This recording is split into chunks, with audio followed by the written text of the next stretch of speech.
Акыркы 10 күндүккө болгон осуяттар, урматтуу мусулман бир тууганым, күнүгө акыркы 10 күндүк кечесинде аракет кыл 100 сом, 200 сом, 1000 сом садака кылууга, жетим жесирге муктаждарга. Эгер сен садака кылган түн кадыр түн болуп калса, сен 1000 ай садака кылгандардын катарына жазыласың. Ар акыркы күн 10 күндүктө келип, атаңдын колуна өп, апаңдын колуна өп, алтыным апам, атакем, мага алкыш батаңды бер, менден разы бол деп, ошолордун алкыш батасын алып разы кылгын.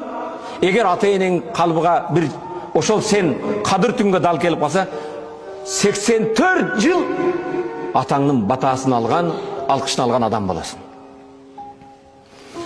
Ар акыркы 10 күндүктүн кечелеринде түнү туруп, 2 рекет, 4 рекет оз жабардан мурда тахажжуд окугун, ошол түнү кадыр түн болуп калса, 1000 айдан көбүрөөк тахажжуд окуган адам болосуң. Кадыр түндү тосуу, урматтуу мусулман бир тууганым, кантип башталат? Кадыр түндү баамдатты жамаат менен